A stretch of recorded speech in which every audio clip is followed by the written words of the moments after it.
தந்தை, மைந்தன், தூய ஆவியானவர் திருப்பெயராலே ஆமீன். ஜெபம் செய்வோம்.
துதிகள் மத்தியில் வாசம் செய்கின்ற ஜீவனுள்ள நல்ல கடவுளே, இந்த அருமையான ஓய்வு நாள் காலை வேளையிலே உம்மை துதிக்கவும் மன்றாட்டுகளை ஏறெடுக்கவும் எங்களுக்கு கிருபை புரிந்ததற்காக நன்றியோடு நாங்கள் ஜெபிக்கின்றோம். ஆண்டவரே, கடின பாடுகள் மிகுந்த இந்த ஒரு சூழ்நிலையிலும் ஆண்டவர் தாமே இந்த காணொலியின் வாயிலாக உம்முடைய திருவழிபாட்டை நடத்த எங்களுக்கு கிருபை அளித்ததற்காக நன்றியோடு நாங்கள் ஜெபிக்கின்றோம். கர்த்தாவே, இந்த காணொலியின் வாயிலாக பார்க்கின்ற ஒவ்வொருவரும் உம்முடைய அளவற்ற ஆசிகள் நிறைந்திருக்க வேண்டும் என்று நாங்கள் ஜெபிக்கின்றோம். இங்க பாடப்பெறுகின்ற பாடல்கள், துதிக்கப்படுகின்ற துதிகள், ஏறெடுக்கப்படுகின்ற ஜெபங்கள், இறைவாக்குகள் அனைத்தும் ஆண்டவரே நீர் இருந்து எங்களை வழிநடத்தி அருள வேண்டும் என்று நாங்கள் ஜெபிக்கின்றோம். தொடக்கம் முதல் முடிவு பரியந்தம் வரை நீர் எங்களோடு இருந்து உம்முடைய பிரசன்னத்தை எங்களுக்கு காட்டியறல வேண்டும் என்று நாங்கள் ஜெபிக்கின்றோம். கர்த்தாவே, துதியும் மகிமையும் கனமும் உமக்கே செலுத்துகின்றோம். மீட்பருக்கு இயேசுவின் திருவழியிலே ஜெபிக்கின்றோம். ஜீவனுள்ள நல்ல கடவுளே, ஆமீன். அன்பானவர்களே, நாம் இன்று 5வது ஞாயிறு, அதாவது துதி வழிபாடு நாம் ஏறெடுக்க இருக்கின்றோம். ஆகவே அனைவரும் இந்த துதி வழிபாட்டிலே அனைவரும் கலந்து கொள்ளுமாறு, ஜெபசிந்தையோடு கலந்து கொள்ளுமாறு உங்களை அன்போடு கேட்டுக்கொள்கின்றோம். ஆகவே இந்த துதி ஏறெடுக்கின்ற துதிகளிலே உங்களுடைய கடவுளுடைய ஆசீர்வாதம் உங்களுடைய அனைவருடைய இல்லத்திலும் வந்து சேரும். ஆகவே இந்த துதிகளிலே நீங்களும் அனைவரும் இணைந்து நாம் இந்த துதி வழிபாட்டை ஏறெடுக்கலாம். அடுத்த பாடலாக யாவரும் இணைந்து கரங்களை தட்டி என் கண்மலை ஆனவரே என்ற பாடலை யாவரும் இணைந்து நாம்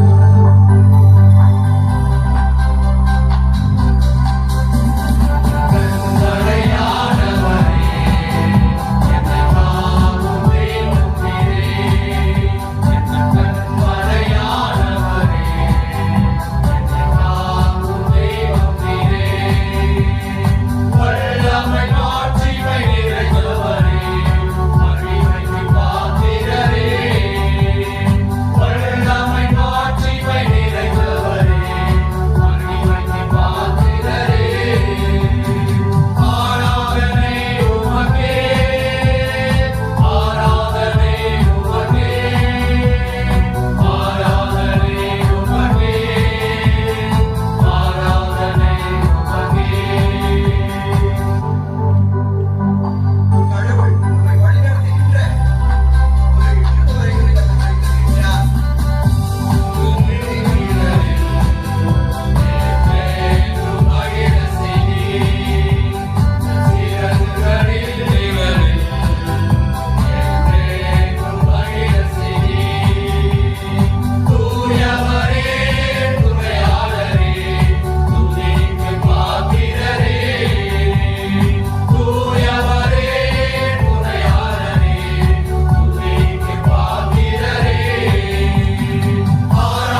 அவருடைய ஜீவனை கொடுத்திருக்கின்றார். அதை நினைவு கூறும் வண்ணமாக யாவரும் கரங்களை தட்டு, எனக்காய் ஜீவன் உள்ளவரே, அவரை கரங்களை தட்டி இணைந்து நாம்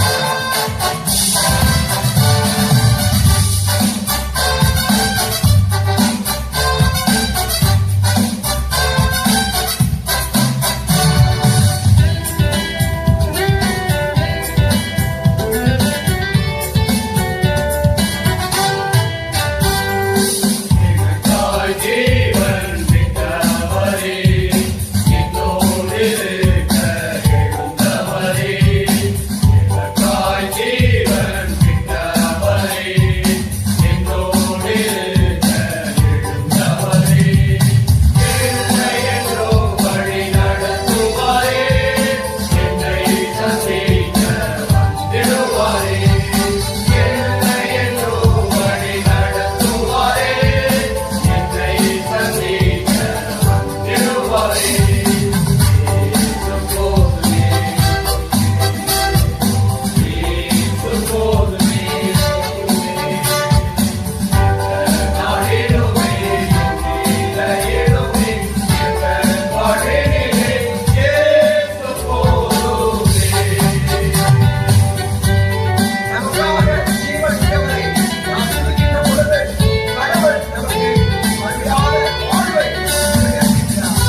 யார் என்ற அந்த பாடலை யாவரும் கரங்களை தட்டியும் யாவரும் இணைந்து நாம் பாடலாம்.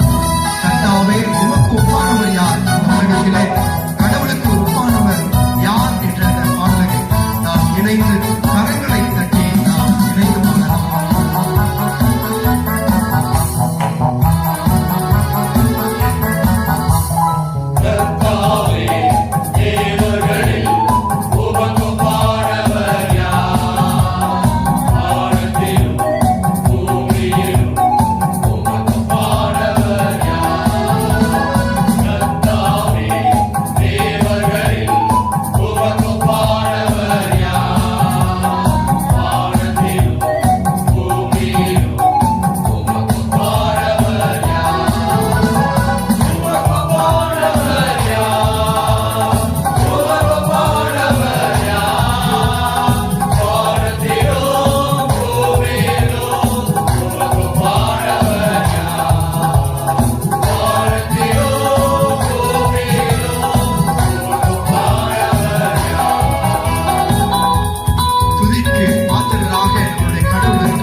அப்படிப்பட்ட கடவுளை நாம் கரங்களை தட்டி கரங்களை அசைத்து நாம் துதிக்கின்ற பொழுது கடவுள் அவருடைய வருகை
போல துன்பங்கள் நம்மை ஆட்கொண்டிருந்த போதிலும் கடவுள் துணையாக நிற்கின்ற பொழுது செங்கடல் போன்ற அந்த கஷ்டங்களும் நம்மை விட்டு ஓடி போகின்ற ஒரு சூழ்நிலையை கடவுள் ஏற்படுத்துவார்.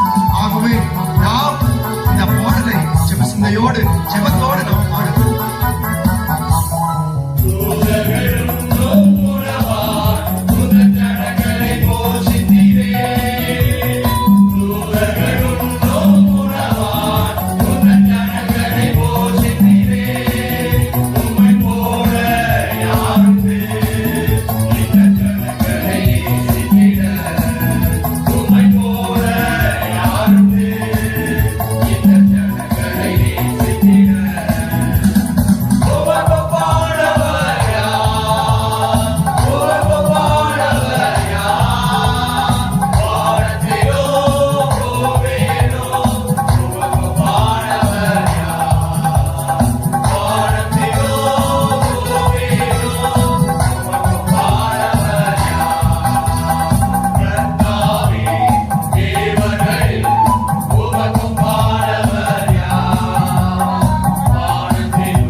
எப்பேற்பட்ட சூழ்நிலைகளும் ஏழையாக இருந்தாலும் சரி, ஒடுக்கப்பட்டவர்களாக இருந்தாலும் சரி, ஒதுக்கப்பட்டவர்களாக இருந்தாலும் சரி, கடவுளுடைய அன்பு உங்களுக்கும் கிடைக்கும் நிரந்தரமான ஒன்றாக இருக்கின்றது.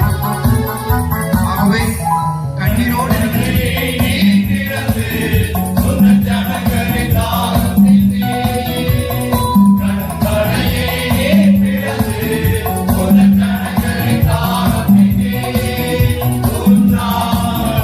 Nice.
யாவரும் கண்களை மூடி நாம் ஜெபத்தை நாம் ஏறெடுக்கலாம். அன்பின் பரலோக கடவுளே, இந்த வேளையிலும் கூட ஆண்டவரே உம்முடைய துதியை ஏறெடுக்க எங்களுக்கு கிருபை அளித்ததற்காக நன்றியோடு நாங்கள் ஜெபிக்கின்றோம். ஆண்டவரே, பல கஷ்டங்கள் நேர்ந்திருந்த போதிலும், துன்பங்கள் நேர்ந்த போதிலும், வியாதிகள் ஆட்கொண்டிருந்த போதிலும் கடவுள் தாமே அரணாக இருந்து எங்களை காத்தமைக்காக நன்றியோடு நாங்கள் ஜெபிக்கின்றோம். எத்தனையோ பேர் இந்த நாளை காண முடியாமல் ஏங்கிக் கொண்டிருக்கின்ற இந்த ஒரு சூழ்நிலையிலே கடவுள் உம்மை காண்கின்ற பாக்கியத்தை எங்களுக்கு கொடுத்தமைக்காகவும் நன்றியோடு நாங்கள் ஜெபிக்கின்றோம். சாமி ஆண்டவரே, இந்த வேளையிலே உம்மை துதிக்க எங்களுக்கு கிருபை அளித்திருக்கின்றேன், உம்மை பாட எங்களுக்கு கிருபை அளித்திருக்கின்றேன் சாமி. அதற்கு நன்றிகளை நாங்கள் ஏறெடுக்கின்றோம். கர்த்தாவே, நீர் தாமே வருகின்ற நாட்களிலும் அந்த கடின பாடுகள் மிகுந்த ஒரு சூழ்நிலையிலும் எங்களுக்கு நிழலாக இருந்து அரணாக நின்று எங்களை காத்தள்ள வேண்டும் என்று நாங்கள் ஜெபிக்கின்றோம். நீர் எங்களை ஆசைப்பதை பொறுப்படுத்திக் கொள்ளும். மீட்பர் கிறிஸ்து இயேசுவின் திருவடியிலே ஜெபிக்கின்றோம் ஜீவனுள்ள நல்ல கடவுளே, ஆமென். அமருவோம். வேத பாடங்களை நாம் வாசிக்க கேட்கலாம். இன்றைய பரிசுத்த ஓய்வு நாளுக்கு என்று தெரிந்து கொள்ளப்பட்ட முதலாம் வேத பகுதி யோனாவின் புஸ்தகம் அதிகாரம் 4 வசனங்கள் 1 முதல் 11 முடிய. யோனா 4ஆம் அதிகாரம் வசனங்கள் 1 முதல் 11 முடிய. யோனாவுக்கு இது மிகவும் விசனமாயிருந்தது. அவன் கடும் கோபம் கொண்டு கர்த்தரை நோக்கி விண்ணப்பம் பண்ணி, ஆ கர்த்தாவே, நான் என் தேசத்தில் இருக்கும் போதே நான் இதை சொல்லவில்லையா? இது நிமித்தமே நான் முன்னமே தர்ஷிக்கு ஓடி போனேன். நீர் இரக்கமும் மன உருக்கமும் நீடிய சாந்தமும் மிகுந்த கிருபையும் உள்ளவரும் தீங்குக்கு மனஸ்தாபப்படுகிறவருமான தேவன் என்று அறிவேன். இப்பொழுதும் கர்த்தாவே, என் பிராணனை என்னை விட்டு எடுத்துக்கொள்ளும். நான் உயிரோடு இருக்கிறதை பார்க்கிலும் சாகிறதை நலமாயிருக்கும் என்றான். அதற்கு கர்த்தர், நீ எரிச்சலாய் இருக்கிறது நல்லதோ என்றார். பின்பு யோனா நகரத்திலிருந்து புறப்பட்டு நகரத்துக்கு கிழக்கே போய் அங்கே தனக்கு ஒரு குடிசையை போட்டு நகரத்துக்கு சமீபிக்க போகிறதை தான் பார்த்து மட்டும் அதன் கீழ் நிழலில் உட்கார்ந்திருந்தான். யோனாவுடைய தலையின் மேல் நிழல் உண்டாகவும் அது அவனுடைய மனமடிவுக்கு நீங்களாக்கவும் தேவனாகிய கர்த்தர் ஒரு ஆமணக்கு செடியை முளைக்க கட்டளையிட்டு அதை அவன் மேல் ஓங்கி வளர பண்ணினார். அந்த ஆமணக்கு மேல் யோனா மிகவும் சந்தோஷப்பட்டான். மறுநாளிலோ கிழக்கு வெளுக்கும் நேரத்தில் தேவன் ஒரு பூச்சியை கட்டளையிட்டார். அது ஆமணக்கு செடியை அரித்து போட்டது. அதனால் அது காய்ந்து போயிற்று. சூரியன் உதித்த பொழுது தேவன் உஷ்ணமான கீழ்காற்றை கட்டளையிட்டார். அப்பொழுது வெயில் யோனாவுடைய தலையில் படுகிறதுனால் அவன் சோர்ந்து போய் தனக்குள்ளே சாவை விரும்பி, நான் உயிரோடு இருக்கிறதை பார்க்கிலும் சாகிறது நலமாயிருக்கும் என்றான். அப்பொழுது தேவன் யோனாவை நோக்கி, நீ ஆமணக்கு நிமித்தம் எரிச்சலா இருக்கிறது நல்லதோ என்றார். அதற்கு அவன், நான் மரண பரியந்தமும் எரிச்சலா இருக்கிறது நல்லது என்றான். அதற்கு கர்த்தர், நீ பிரயாசப்படாததும் நீ வளர்க்காததும் ஒரு ராத்திரியிலே முளைத்ததும் ஒரு ராத்திரியிலே அழிந்து போனதுமான ஆமணக்குக்காக பரிதாபிக்கிறாயே. வலது கைக்கும் இடது கைக்கும் வித்தியாசம் அறியாத 120,000 பேருக்கு அதிகமான மனுஷருக்கு அநேக ஜீவன்மான்களும் இருக்கிற மகா நகரமாகிய நினிவேக்காக நான் பரிதாபில் இருப்பனோ என்றார் என்பதை வாசிக்க முடியாது தெரிந்து கொள்ளப்பட்ட முதலாம் வேதப்படி வாசித்தாயிற்று. தேவனுடைய உமக்கே ஸ்தோத்திரம் உண்டாவதாக. இரண்டாவது வேத பகுதியை நாம் வாசிக்க கேட்கலாம்.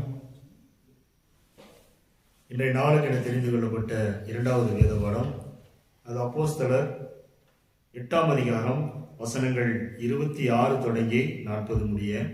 அப்போஸ்தலர் 8ஆம் அதிகாரம் 26 தொடங்கி 40 முடிய. பின்பு கர்த்தருடைய தூதன் பிலிப்பை நோக்கி, நீ எழுந்து தெற்கு முகமாய் எருசலேமிலிருந்து காசா பட்டணத்துக்கு போகிற வனாந்தரமாய் போ என்றார். அந்தபடி அவன் எழுந்து போனான். அப்பொழுது எத்தியோப்பியருடைய ராஜஸ்திரியாகிய காந்தாகா என்பவளுக்கு மந்திரியும் அவளுடைய பொக்கிஷம் எல்லாவற்றிற்கும் தலைவனமாயிருந்த எத்தியோப்பியன் ஆகிய ஒருவன் பணிந்து கொள்ளும்படி எருசலேமுக்கு வந்திருந்து ஊருக்கு திரும்பி போகும்போது தன் ரதத்திலே உட்கார்ந்து ஏசாயா தீர்க்கதரிசியின் ஆகமத்தை வாசித்துக் கொண்டிருந்தான். ஆவியானவர், நீ போய் அந்த ரதத்துடனே சேர்ந்து கொள் என்று பிலிப்புடனே சொன்னார். அப்பொழுது பிலிப்பு ஓடிப்போய் சேர்ந்து அவன் ஏசாயா தீர்க்கதரிசியின் ஆகமத்தை வாசிக்கிறதை கேட்டு, நீர் வாசிக்கிறவைகளின் கருத்து உமக்கு தெரியுமா என்றான். அதற்கு அவன், ஒருவன் எனக்கு தெரிவிக்காவிட்டால் அது எனக்கு எப்படி தெரியும் என்று சொல்லி பிலிப்பு ஏறி தன்னோடு உட்காரும்படி அவனை வேண்டிக் கொண்டான். அவன் வாசித்த வேத வாக்கியம் என்னவென்றால், அவர் ஒரு ஆட்டை போல அடிக்கப்படுவதற்கு கொண்டு போகப்பட்டார். மயிர் கத்திரிக்கிறவனுக்கு முன்பாக சத்தமிடாதிருக்கிற ஆட்டுக்குட்டியை போல் அவர் தமது வாயை திறவாதிருந்தார். அவர் தம்மை தாழ்த்தின போது அவருடைய நியாயம் எடுத்து போடப்பட்டது. அவருடைய ஜீவன் பூமியிலிருந்து எடுபட்டு போயிற்று. அவருடைய வம்சத்தை யாராலே சொல்லி முடியும் என்பதே. மந்திரி பிலிப்பை நோக்கி, தீர்க்கதரிசி யாரை குறித்து இதை சொல்லுகிறார்? தம்மை குறித்தோ வேறொருவரை குறித்தோ எனக்கு சொல்ல வேண்டும் என்று கேட்டுக்கொண்டான். அப்பொழுது பிலிப்பு பேசத் தொடங்கி இந்த வேத வாக்கியத்தை முன்னிட்டு இயேசுவை குறித்து அவனுக்கு பிரசங்கித்தான். இவ்விதமாய் அவர்கள் வழிநடந்து போகையில் தண்ணீர் உள்ள ஓரிடத்திற்கு வந்தார்கள். அப்பொழுது மந்திரி, இதோ தண்ணீர் இருக்கிறதே, நான் ஞானஸ்தானம் பெறுகிறதற்கு தடை என்ன என்றான். அதற்கு பிலிப்பு, நீர் முழு இருதயத்தோடும் விசுவாசித்தால் தடையில்லை என்றான்.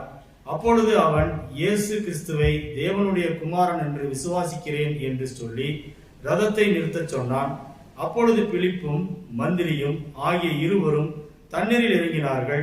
பிலிப்பு அவனுக்கு ஞானஸ்தானம் கொடுத்தான். அவர்கள் தண்ணீரிலிருந்து கரையேறின பொழுது கர்த்தருடைய ஆவியானவர் பிலிப்பை கொண்டு போய் விட்டார். மந்திரி அப்புறம் அவனை காணாமல் சந்தோஷத்தோடு தன் வழியை போனான். பிலிப்பு ஆசோத்திலே காணப்பட்டு அவ்விடத்திலிருந்து பிரயாணம் பண்ணி செசரியாவுக்கு வருகிற வரையில் சகல பட்டணங்களையும் சுவிசேஷத்தை பிரசிக்கித்துக் கொண்டு வந்தான் என்பது வாசிக்க தெரிந்து கொள்ளப்பட்ட 2ஆம் திருமறை பகுதி வாசித்தாயிற்று. தேவனே உமக்கு ஸ்தோத்திரம் உண்டாவதாக. யாவரும் நற்செய்தி பாடத்திற்காக எழுந்து நிற்கலாம். வாசிக்கப்படி தெரிந்து கொள்ளப்பட்ட நற்செய்தி பகுதியானது தூய மத்தேயு என்பவர் எழுதின நற்செய்தி நூல் 22வது அதிகாரம் வசனங்கள் 1 தொடங்கி 14 வரை நாம் வாசிக்க கேட்கலாம். தூய மத்தேயு என்பவர் எழுதின நற்செய்தி நூல் 22வது அதிகாரம் வசனங்கள் 1 தொடங்கி 14 வரை நாம் வாசிக்க கேட்கலாம். இயேசு மறுபடியும் அவர்களோடு ஓமைகளாய் பேசி சொன்னது என்னவென்றால், பரலோக ராஜ்யம் தன் குமாரனுக்கு கல்யாணம் செய்த ஒரு ராஜாவுக்கு ஒப்பாயிருக்கிறது. அழைக்கப்பட்டவர்களை கல்யாணத்திற்கு வர சொல்லும்படி அவன் தன் ஊழியக்காரரை அனுப்பினான். அவர்களோ வர மனதில்லால் இருந்தார்கள். அப்பொழுது அவன் வேறு ஊழியக்காரரை அழைத்து, நீங்கள் போய், இதோ என் விருந்தை ஆயத்தமணினேன், என் எருதுகளும் கொழுத்த ஜந்துக்களும் அடிக்கப்பட்டது, எல்லாம் ஆயத்தமாயிருக்கிறது, கல்யாணத்திற்கு வாருங்கள் என்று அழைக்கப்பட்டவர்களுக்கு சொல்லுங்கள் என்று அனுப்பினான். அழைக்கப்பட்டவர்களோ அதை அசட்டை பண்ணி, ஒருவன் தன் வயலுக்கும் ஒருவன் தன் வியாபாரத்துக்கும் போய்விட்டார்கள். மற்றவர்கள் அவன் ஊழியக்காரரை பிடித்து அவமானப்படுத்தி கொலை செய்தார்கள். ராஜா அதை கேள்விப்பட்டு கோபமடைந்து தன் சேனைகளை அனுப்பி அந்த கொலை பாதகரை அழித்து அவர்கள் பட்டணத்தையும் சுட்டெரித்தான். அப்பொழுது அவன் தன் ஊழியக்காரரை நோக்கி, கல்யாண விருந்து ஆயத்தமாயிருக்கிறது, அழைக்கப்பட்டவர்களோ அதற்கு அபாத்திரராய் போனார்கள். ஆகையால் நீங்கள் வழிச்சந்திகளிலே போய் காணப்படுகிற யாவரையும் கல்யாணத்திற்கு அழைத்துக் கொண்டு வாருங்கள் என்றார்.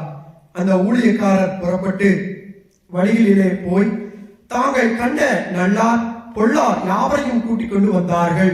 கல்யாண சாலை விருந்தாளிகளால் நிறைந்தது. விருந்தாளிகளை பார்க்கும்படி ராஜா உள்ளே பிரவேசித்த போது கல்யாண வஸ்திரம் தரித்திராத ஒரு மனுஷனை அங்கே கண்டு, சிநேகிதனே, நீ கல்யாண வஸ்திரம் இல்லாதவனாய் இங்கே எப்படி வந்தாய் என்று கேட்டான். அதற்கு அவன் பேசாமல் இருந்தான். அப்பொழுது ராஜா பணிவிடக்காரரை நோக்கி, இவனை கையும் காலும் கட்டிக்கொண்டு போய் அழுகையும் பற்கடிப்பும் உண்டாயிருக்கிற புறம்பான இருளிலே போடுங்கள் என்றார்.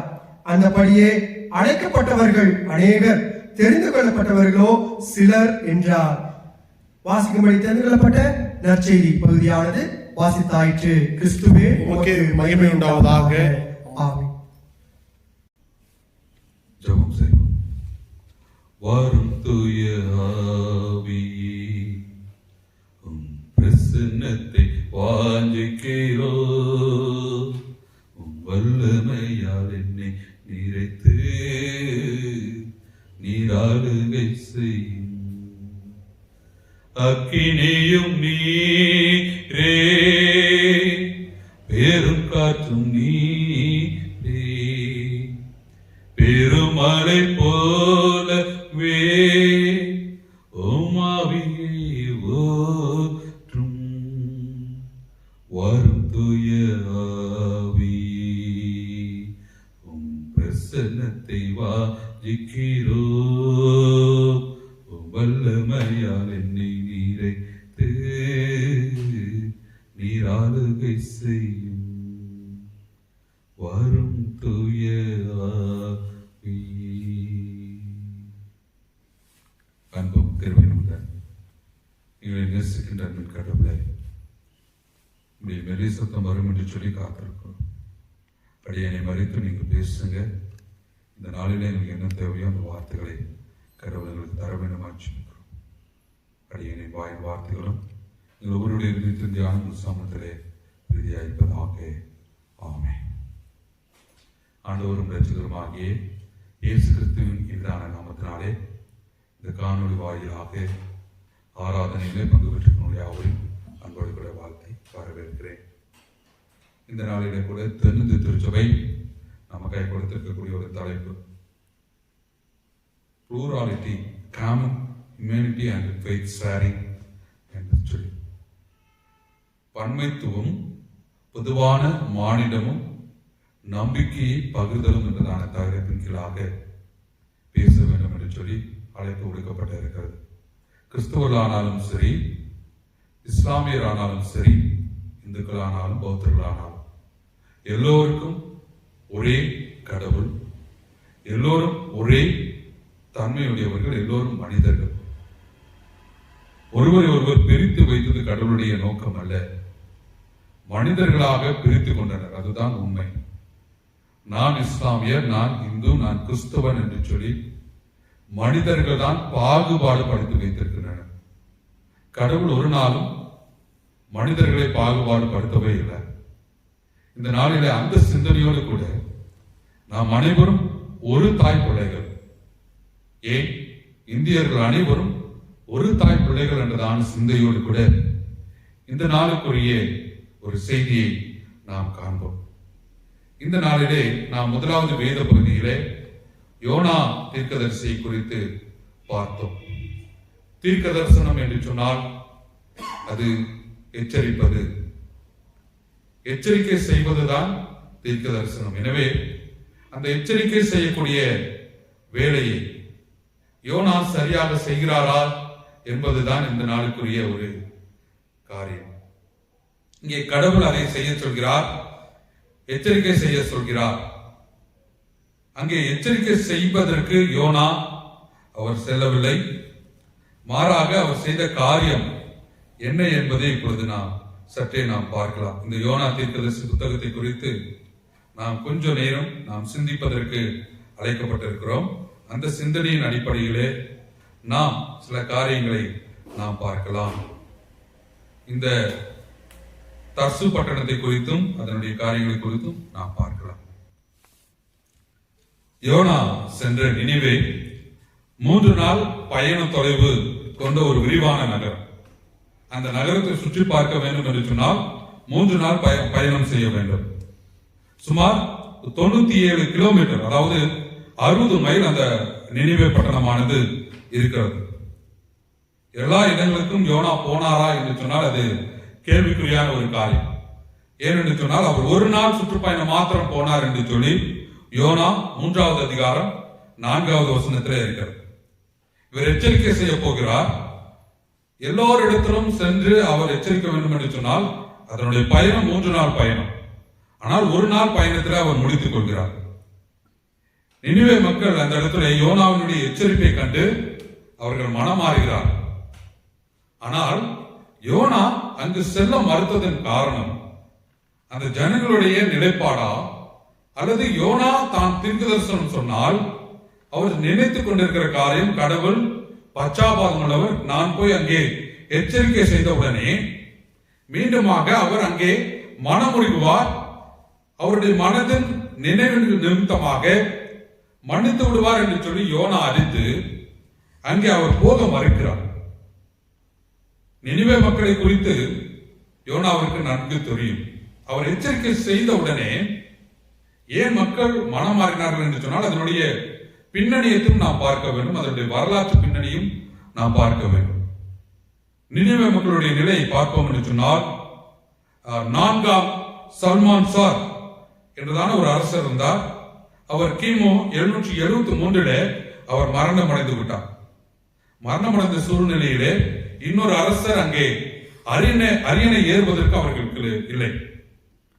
ஆகவே எச்சரிக்கை செய்கிற யோனாவுக்கு அங்கு ஜனங்களுக்கு ஒரு பயம் இருக்கிறது. இது போன்ற அரசர் மறித்து விட்டால் இன்னொரு அரசர் அங்கே அரியணை ஏற முடியாமல் பட்டணமானது தவிக்கப்பட்டு விடுமோ என்று சொல்லி அவர்கள் கலங்கி நிற்கிறார். முதல் பயம். இரண்டாவது பயம் எப்படி என்று சொன்னால், சுமார் கிமு 765 ஒரு பெரிய பஞ்சம் ஒன்று ஏற்பட்டது. யோனா எச்சரிக்கை செய்யப்படும் பொழுது அந்த பஞ்சம் மீண்டும் வந்துவிடுமோ என்றதான ஒரு பயம் அவர்களுக்குள்ளாக இருந்தது. கிமு 763 இந்த நினிவே மக்கள் போர் தொடுத்து போன பொழுது பெரிய தோல்வியை கண்டார்கள். இது போன்ற போர் தோல்வி வந்துவிடுமோ என்று சொல்லி பயந்தார்கள். நான்காவது விஷயத்தை நாம் பார்ப்போம் என்று சொன்னால், அக்காலத்திலே ஒரு பெரிய சூரிய கிரகணம் ஒன்று ஏற்பட்டதாம். சூரிய கிரகணத்தை குறித்து அவர்கள் நினிவே மக்கள் அது ஒரு அபசகுணம் என்று சொல்லி அவர்கள் யோசிப்பார். சூரிய கிரகணம் வந்தாலே அபசகுணம் என்று சொல்லி யோசிப்பார். அது போன்ற சூழ்நிலை வந்து விடுமோ என்று சொல்லி பயந்தார்கள். தொடர்ந்து ஏற்பட்ட ஒரு பெரிய வெள்ளப்பெருக்கு. அந்த வெள்ளப்பெருக்கு நிமித்தமாக பல மக்கள் பாதிக்கப்பட்டார்கள். அந்த வெள்ளப்பெருக்கு வந்து விடுமோ என்று சொல்லி பயந்தார்கள். கிமு 759 மீண்டுமாக ஒரு பஞ்சம் வருகிறது. அது ஒரு கொடிய பஞ்சமாக இருக்கிறது. அது போன்ற பஞ்சம் மறுபடியும் வந்து விடுமோ என்று சொல்லி அக்காலத்தில் ஏற்பட்ட ஒரு புவி அதிர்ச்சி, பூமி அதிர்ச்சி என்று சொல்வோம் அல்லவா, அது அந்த நாளிலே வந்தது. ஆகவே அது மீண்டும் வந்து விடுமோ என்று சொல்லி அங்கே பயப்படுகிறார். பிரியமானவர்களே, இங்கு யோனா எச்சரிக்கை செய்யப்படும் பொழுது ஜனங்கள் உடனடியாக அவர்கள் மனம் மாறினார்கள் என்று சொன்னால் காரணம் இதற்கு முன்பாக ஏற்பட்ட அந்த பலவிதமான தோல்விகளும் கஷ்டங்களும் பஞ்சங்களும். இப்பொழுது யோனா போய் அங்கே சொன்ன உடனே ஜனங்கள் பயந்து விடுகிறார். முதலிலே பயப்பட்டு காணப்பட்டார்கள். பஞ்சம், தோல்வி, கஷ்டம், ராஜா இல்லாம போவது, சூரிய கிரகணம் வருவது, பூமி அதிர்ச்சி போன்ற காரியங்களின் நிமித்தமாக யோனா எச்சரித்த உடனே அவர்கள் பயந்து போகிறார். ஆனால் யோனா ஒரு நாள் பயணத்தில் மாத்திரம்தான் எச்சரிக்கிறார். ஆனால் அத்தனை ஜனங்களும் மனமாற்றம் அடைகிறார். இங்கே இன்னொரு காரியத்தை பார்ப்போம் என்று சொன்னால், யோனா எச்சரித்த போது அரசராக அசூர்தான் என்றதான ஒருவர் இருந்தார் என்று சொல்லி சுமார் 779 முதல் 754 கிமு அதில் வரை அசூர்தான் என்றதான ராஜா இருந்திருக்கலாம் என்று சொல்லி சொல்லப்படுகிறது. சிலர் ஆதாத் நிரோரி என்னும் ராஜா இருந்தார் என்று சொல்லப்படுகிறது. அது கிமு 710 முதல் 783 வரை. ஏன் சொல்கிறேன் சொன்னால், இந்த சமயங்களிலே அந்த ஜனங்களுக்கு ஏற்பட்ட பயத்து நிமித்தமாக அவர்கள் மனமாறினார். ஆனால் யோனா அங்கு சொல்லக்கூடிய ஒரு காரியம், நீ மனமாற்றம் உள்ளவர், நீ பச்சாவாதம் உள்ளவர், ஆகவே நீர் இந்த இடத்திலே அவர்களுக்கு உதவி செய்து விட்டீரே என்று சொல்லி அங்கே விண்ணப்பம் பண்ணினார் என்று சொல்லி கர்த்தரை நோக்கி விண்ணப்பம் பண்ணி, கர்த்தாவே, 2வது வசனம் யோனா 4:2, நான் என் தேசத்தில் இருக்கும் பொழுதே நான் இதை சொல்லவில்லையா? இது நிமித்தமே நான் முன்னமே தர்சுக்கு ஓடி போனேன். நீர் இரக்கமும் மன உருக்கமும் நீடிய சாந்தமும் மிகுந்த கிருபையும் உள்ளவர், தீங்குக்கு மனஸ்தாபப்படுகிறமான தேவன் என்று அறிந்திருக்கிறேன். யோனா சொல்கிறார், நான் சொன்ன பிற்பாடாக அந்த ஜனங்கள் என்னிடத்தில் வருவார்களே என்று சொல்லி. பிரியமானவர்களே, யோனா ஒரு கருவி மாத்திரம். ஆனால் அங்கு கிரியை செய்தது கடவுள். அந்த பயத்து நிமித்தமாக ஜனங்கள் மீண்டுமாக கடவுளை ஏற்றுக்கொண்டார்கள். இந்த நாளிலே கூட நீங்களும் நான் ஒரு கருவியாக இருக்கிறோம். ஆனால் நான் மற்றவர்களை ஏற்றுக்கொள்வதிலே நான் என்ன நினைத்துக் கொண்டிருக்கிறேன் என்று சொன்னால், நான் சொன்னால் அவர்கள் ஏற்றுக்கொள்வார்களா, நான் சொன்னால் அவர்கள் கடவுளுக்குள் வருவார்களா என்னுடைய வார்த்தையை ஏற்றுக்கொள்வார்களா என்று சொல்லி மற்றவர்கள் மீது நான் பயந்து இருக்கிறேன். ஆனால் நான் மற்றவர்களிடத்திலே போய் என்னுடைய அன்பை காட்டினால் போதும். கிறிஸ்தவர்கள் என்று சொன்னால் கிறிஸ்தவத்தை எப்படி ஏற்றுக்கொள்ள வேண்டும் என்று சொன்னால் வேதம் வாசித்து ஜெபிப்பது கிறிஸ்தவத்தை வெளிக்காட்டவே காட்டாது. மற்றவர்களிடத்திலே நான் காட்டுகிற அன்பும் பாசமும் பரிவும் தான் என்னை கிறிஸ்தவனாக வெளிக்காட்டும். ஆகவே அந்த கிறிஸ்தவத்தை காட்டினால் போதும், கிறிஸ்தவத்தை அனைவரும் ஏற்றுக்கொள்வார்கள். அது மாத்திரமல்ல, நான் மற்றவர்களை தரக்குறாய் பேசுவது கூட தவறு. யோனா அங்கே அதுதான் சொல்கிறார், நினிவே மக்களுக்கு நான் ஏன் நன்மை செய்ய வேண்டும்? யோனாவே, நீ ஒரு கருவியாகத்தான் இருக்கிறாய். அங்கே ஆண்டவர் தான் கிரியை செய்தார். அது போல நாமும் ஒரு கருவியாக இருப்போம். கடவுள் ஒன்றே என்று சொல்லி மக்களுக்கு புரிய வைத்தால் போதும். அந்த ஜனங்கள் பாவத்தின் வாழ்விலே சென்று விடக்கூடாது. அவர்களை மனமாற்றி கடவுளுக்குள் வைத்தால் போதும். அதை விடுத்து நாம் மற்ற மதங்களை புண்படுத்தும் மனமாக பேசிவிடவே கூடாது. இரண்டாவது காரியம், அப்போஸ்தலர் 8ஆம் அதிகாரத்தை நாம் எடுத்து வைத்துக் கொள்வோம். அப்போஸ்தலர் 8ஆம் அதிகாரத்தை நாம் எடுத்து வைத்துக் கொள்வோம். அப்போஸ்தலர் 8ஆம் அதிகாரம் 26 முதல் 40 வரை வசனங்களை வாசித்தோம். இந்த பகுதியிலே சொல்லப்பட்டதான இந்த மொழிநடையானது எலியா வரலாற்று மொழிநடையாக ஆங்காங்கே பார்க்க முடியும். 1 ராஜாக்கள் 17 2ஆம் வசனமும் 9ஆம் வசனமும், 2 ராஜாக்கள் 1, 3, 15 இந்த வசனங்களை பார்க்க முடியும் சொன்னால் தெரியும். இங்கே எலியா பேசின அந்த மொழிநடையை போன்று இருக்கும். காசா பட்டணம் என்று சொல்லப்படுகிறது. காசா பட்டணம் பெலிஸ்தருடைய பட்டணங்களில் ஒன்று. கிமு 57 இது அழிக்கப்பட்டு பிடிக்கப்பட்டு அழிக்கப்பட்டது.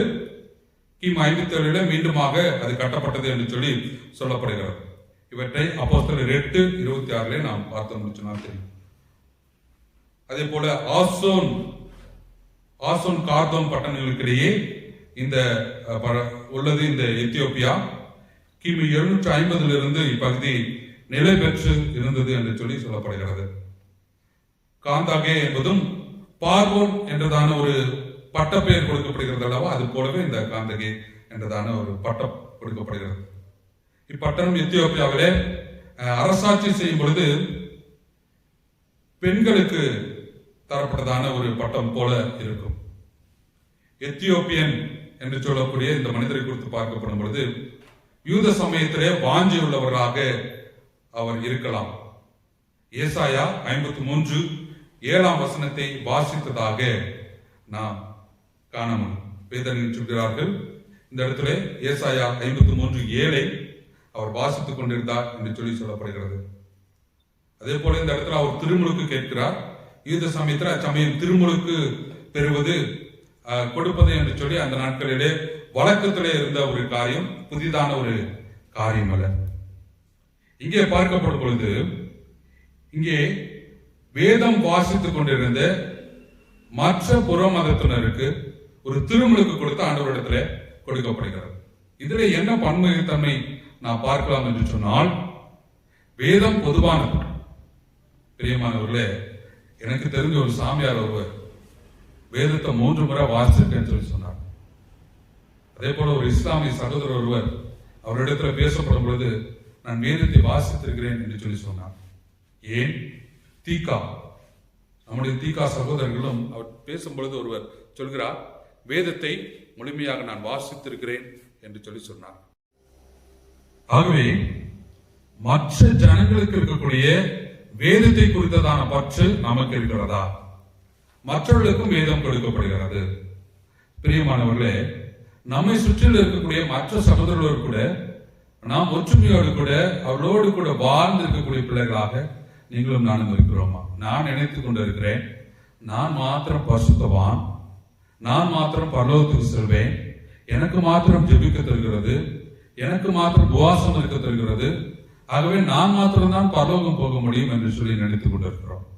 கிறிஸ்தவர்களாகி நீங்களும் நானும் பரலோகத்திற்கு போக முடியுமா? சமீபத்தில் ஒரு கணக்கெடுப்பு இப்படி சொல்லப்படுகிறது,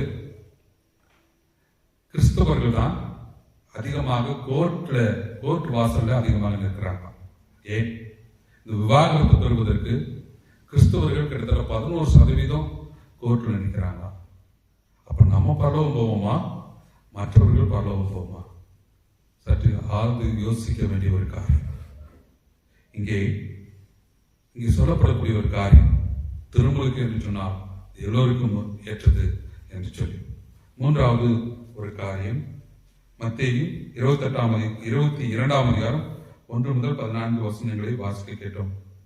இங்கே ஒரு கல்யாணத்தை குறித்ததான ஒரு காரியம் உவமையாக சொல்லப்படுகிறது. அந்த நாட்களில் ஆண்டவராகிய இயேசு கிறிஸ்து எல்லா காரியத்தையும் உவமையாகத்தான் சொல்வார். இயேசு கிறிஸ்து திருமணமாகாதவர், ஒரு சன்னியாசி திருமண காரியத்தை குறித்து பேசுகிறார். பாருங்க, இந்த திருமண காரியத்தில் அவர் சொல்லக்கூடிய ஒரு காரியம், அழைக்கப்பட்டவர்கள் கல்யாணத்திற்கு வர சொல்லும்படி அவன் தன் ஊழியக்காரனை அனுப்பினான். அவர்களோ வரமனதிலாக இருந்தார்கள். அந்த நாட்களிலே யூதர்களுக்கு 3 விதமான அழைப்பு கொடுக்கப்படும். முதல் அழைப்பு திருமணத்திற்கு வாருங்கள் என்று சொல்லி, இரண்டாவது அழைப்பு அவர்களுக்கு திருமணம் ஆயத்தமாயிருக்கிறது, மூன்றாவது அழைப்பு உணவுப் பொருட்கள் மற்ற எல்லா பொருட்களும் ஆயத்தமாயிருக்கிறது, வாருங்கள் என்று சொல்லி. அப்படி அழைக்கப்பட்டவர்கள் வரப்படும் பொழுது அழைக்கப்பட்ட அனைவருக்கும் இலவசமாக உடை, கல்யாண வஸ்திரம் கொடுக்கப்படும். அந்த கல்யாண வஸ்திரம் என்று சொல்லி கொடுக்கப்படுகிற உடையை அணிந்து அவர்கள் கல்யாணத்திற்கு வருவார். ஆனால் இங்கே கல்யாண வஸ்திரம் இல்லாத ஒரு மனிதர் அங்கே இருக்கிறார். அவர் கல்யாண வஸ்திரம் இல்லை என்று சொல்லி அங்கே கண்டவுடனே கேட்கிறார். பாருங்க, சிநேகிதனே, அப்படி என்று சொன்னால் நண்பனே, நீ கல்யாண வஸ்திரம் இல்லாதவனா இங்கே எப்படி வந்தாய் என்று. இலவசமாய் கொடுக்கிற கல்யாண வஸ்திரத்தை கூட நீ வாங்காமல் எப்படி வந்தாய் என்று சொல்லி கேட்கப்படுகிறது. அதற்கு அவன் பேசாமல் இருந்தார் என்று சொல்லப்படும் போது, இங்கே ஏன் அவர் பேசாமல் இருக்கிறார் என்று சொன்னால், நியாயமான முறையில வரக்கூடியவர்களுக்கு கல்யாண வஸ்திரம் இலவசமாய் கொடுக்கப்படும். நியாயமற்ற முறையில வேறு வழியில வந்திருப்பார், அவருக்கு அங்கே வஸ்திரம் கிடைக்கப்பட்டிருக்கார். ஆனாலும் இங்கே கவனிக்கப்பட வேண்டிய ஒரு காரியம் என்ன என்று சொன்னால், அழைக்கப்பட்டவர்கள் அநேகர், தெரிந்து கொள்ளப்பட்டவர்களோ சிலர். நீங்களும் நானும் அந்த அழைக்கப்பட்ட அழைப்பிற்குள்ளாக இருக்கிறோமா என்பதுதான் கேள்விக்குறியான ஒரு காரியம். பிரியமானவர்களே, நாம் சிந்தித்து பார்ப்போம் என்று சொன்னால், இந்த நாளிலே இந்தியர்களாய் ஒற்றுமையாய் ஒரு கூட்ட பிள்ளைகளாய் இருக்கிறோமே நீங்களும் நானும், ஆண்டவருடைய அழைப்பை உண்மையாக ஏற்றுக்கொண்டு ஒற்றுமையோடு கூட வாழ்கிறோமா? கல்யாணத்திற்கு வந்தவர்கள் எல்லோருக்கும் கல்யாண வஸ்திரம் கொடுக்கப்படுகிறது, ஒருவர் மாத்திரம் அங்கே வஸ்திரம் இல்லாதவர்களாய் இருக்கிறார். நாமும் கூட யோசித்து பார்ப்போம் என்று சொன்னால், ஆண்டவர் எல்லாரும் ஏற்றுக்கொள்ளத்தான் இருக்கிறார். ஆனால் நான் கல்யாண வஸ்திரம் இல்லாத பின்புறத்திலே வந்த மனிதராக கிறிஸ்துவராக இருக்கிறேனா என்பதை மாத்திரம் சிந்தித்துக் கொள்ள வேண்டும். யோசித்து பார்ப்போம் என்று சொன்னால், கிறிஸ்துவ வாழ்வு என்று சொன்னால் கிறிஸ்துவம் ஒருமைப்பட்ட ஒரு வாழ்வு. ஆலயம் என்று சொன்னால் எல்லோரும் ஆலயத்திற்கு ஒருமுகப்பட்டவர்கள். யார் வேண்டுமானாலும் எப்பொழுது வேண்டுமானாலும் ஆலயத்தில் வந்து ஜெபிக்கலாம். யாருக்கும் தடையே இல்லை, எந்த ஜனங்களுக்கும் தடை இல்லை. அது இஸ்லாமியர் ஆனாலும் இந்துக்கள் ஆனாலும் நம்முடைய நண்பர்கள் யாரானாலும் சரி, ஆலயத்தில் வந்து ஜெபிப்பதற்கு ஆண்டவர் தடை சொல்வதும் இல்லை, கிறிஸ்துவம் தடை சொல்வதும் இல்லை. ஆனால் மனிதர்களாகி நீங்களும் நானும் பாகுபாடு படுத்திக் கொண்டிருக்கிறோம். ஏன்? ஜாதி அடிப்படையில, பணம் அடிப்படையில, வசதி அடிப்படையில, இந்துக்கள் கிறிஸ்தவர்கள் என்று சொல்ல அடிப்படையில நீங்களும் நானும் பிரித்துக் கொண்டிருக்கிறோம் என்று சொன்னால் ஆண்டவர் அதற்கு விருப்பப்படவே இல்லை. ஆண்டவர் எல்லோருக்கும் ஒன்று என்று சொல்லிதான் சொல்லப்படுகிறது. அதன் அடிப்படையில் பார்ப்போம் என்று சொன்னால், யோனா தீர்க்கதரிசி மற்றவர்களிடத்தில் போவதற்கு அவர் யோசிக்கிறார், நான் ஏன் போக வேண்டும் என்று சொல்லி.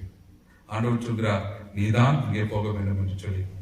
இங்கே 2வது வேதபகுதியில வாசித்த பொழுது ஏசாயா 53ஆம் அதிகாரம் 7ஆம் வசனம் வாசித்த அந்த மகனுக்கு ஆண்டவருடைய வார்த்தை சொல்லப்பட்டு திருமுழுக்கு கொடுக்கப்படுகிறதே. அதே போல கல்யாண வஸ்திரம் என்று சொன்னால் எல்லோருக்கும் இலவசமாக கொடுக்கக்கூடிய அந்த கல்யாண வஸ்திரத்தை அணிந்து கொண்டு எல்லோரும் வாங்களே அந்த கல்யாணத்துக்கு என்று சொல்வது போல நீங்களும் நானும் எல்லோரையும் ஆண்டவர் அழைக்கிறார். எல்லோரும் கடவுளுடைய பிள்ளைகளாய் ஆண்டவர் அழைக்கிறார். எல்லோரும் பரலோக ராஜ்யத்திற்கு வருவதற்கு ஆண்டவர் எதிர்பார்க்கிறார். ஆனால் நான் கிறிஸ்தவன் என்று சொல்லி நான் மாத்திரம் பரலோகம் போவேன் என்று சொன்னதான வார்த்தை ஆண்டவருக்கு பிரியமற்ற வார்த்தை. ஆண்டவர் எல்லோரும் ஏற்றுக்கொள்ள ஆசைப்படுகிறார். அந்த ஏற்றுக்கொள்ளக்கூடிய மனப்பான்மை கிறிஸ்துவலாய் உங்களுக்குள்ளும் எனக்குள்ளும் இருக்கிறதா என்பதை மாத்திரம் சிந்தித்து பார்ப்போம். கண்களை மூடி ஜெபிப்போம். அன்பின் ஆண்டவரே, நாங்க யோசித்து பார்க்கிறோம், நாங்க மற்ற ஜனங்களோடு கூட ஒற்றுமையா இருக்கக்கூடிய கிறிஸ்துவலா இருக்கிறோமா? இல்லை என்று சொன்னா நாம் பரிசுத்தமா? எனக்கு அந்நிய பாஷை பேச தெரியும், நான் வந்து தனிப்பட்ட கிறிஸ்துவன் என்று சொல்லி நான் மாத்திரம் பரலோகத்துக்கு போவேன்னு சொல்லி யோசிக்கிறோமான்னு தெரியலப்பா. உண்மையான கிறிஸ்தவம் எது என்று சொன்னா எல்லோரும் ஒன்றிணைப்பதுதான் சொல்லி இந்த ஒன்றிணைக்கக்கூடிய கிறிஸ்துவராய் நாங்கள் இருக்க கிருபையாக வார்த்தைகளுக்காக ஸ்தோத்திரம். இயேசுவை ஜெபிக்கிறோம் அன்பின் கடவுளே, ஆமென். யாவரும் எழுந்து நின்று அப்போஸ்தலர் விசுவாச பிரமாணத்தை அறிக்கை செய்வோம். யாவரும் எழுந்து நின்று அப்போஸ்தலர் விசுவாச பிரமாணத்தை நாம் அறிக்கை செய்வோம். வானத்தையும் பூமியை படைத்த சர்வவல்ல பிதாவாகிய தேவனை விசுவாசிக்கிறேன். ஒரே குமாரனாகிய நம்முடைய ஆண்டவர் இயேசு கிறிஸ்துவை விசுவாசிக்கிறேன். அவர் பரிசுத்த ஆவியினாலே கன்னிமரியாள் உற்பத்தி பிறந்தார். பொந்து பிலாத்தின் காலத்தில் பாடுபட்டு சிறையில் அறையுண்டு மரித்து அடக்கம் பண்ணப்பட்டு பாதாளத்தில் இறங்கினார். 3 நாள் மரித்து எழுந்து எழுந்துள்ளினார். பரமண்டலத்துக்கு ஏறி சர்வவல்ல பிதாவாகிய தேவனை அவ்விடத்திலிருந்து உயிரிழந்தோரை மரித்து நியாயத்திற்கு வருவார். பரிசுத்த விசுவாசிக்கிறேன். பொதுவாக இருக்கிற பரிசுத்த சபையும் பரிசுத்தவான்கள் ஐக்கியமும் பாவ மன்னிப்பும் சரீர விட்டுதலும் நித்திய ஜீவனும் விசுவாசிக்கிறேன். ஆமென். சபையார் அமர்வும். இப்பொழுது சபையாருக்கு அறிவிக்கப்பட வேண்டிய அறிவிப்புகள்.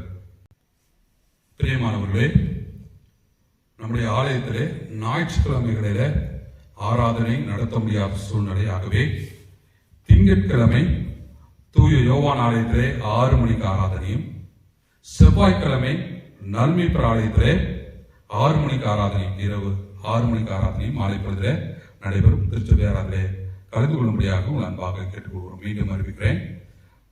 மாலை 6 மணி அளவிலே தூய யோவான் ஆலயத்திலும், செவ்வாய்க்கிழமை மாலை 6 மணி அளவிலே நன்மைப்பர் ஆலயத்திலும் ஆராதனை உண்டு. திருச்சபை ஆராதனை கலந்து கொள்ளும்படியாக அன்பாக கேட்டுக்கொள்கிறோம். வருகிற 1/9/2021 முதல் நாளன்று காலை 6:30 மணி அளவிலே திருவிருந்த ஆராதனை இருக்கும்.